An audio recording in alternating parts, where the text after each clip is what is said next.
My name is John Schmidt, and I've been incarcerated here for over 13 years. I received a 20-year sentence back in 2002 for several bank robberies and hotel robberies. This is not my first incarceration. I spent 3 years in federal prison from 1996 to 1999 for a bank robbery. And these criminal acts were ultimately a result of money that I owed for gambling.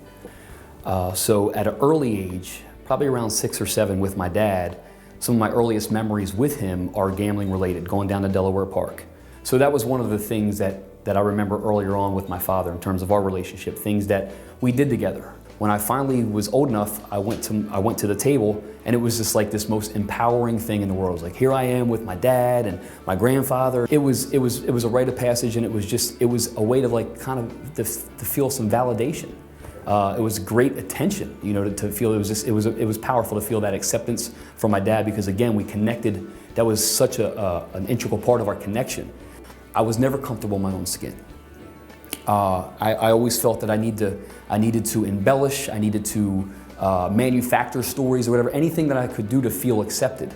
I had this circle of friends, and I gravitated towards guys that liked to gamble.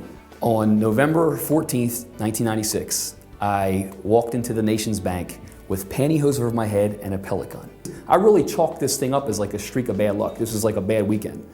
And this was just a dumb mistake I made. I didn't really understand a lot of the underlying reasons behind what was motivating me to do these things. What was motivating me to gamble? What was motivating me to want to be accepted, to feel validated?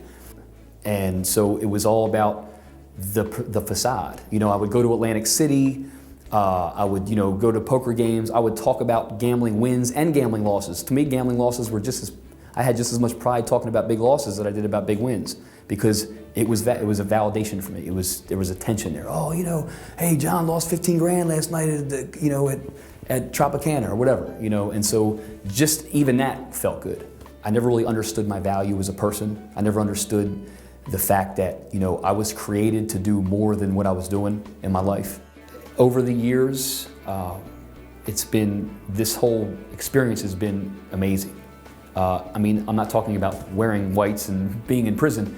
I'm talking about the recovery experience. I'm talking about the learning experience.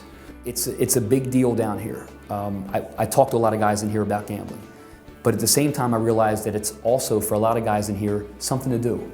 It's eye-opening to see how much of a crutch it can be in people's lives. And for me, I allowed it to define me for so much of my life. And now it's in kind of ironic, I still want it to define me, but in a completely different way.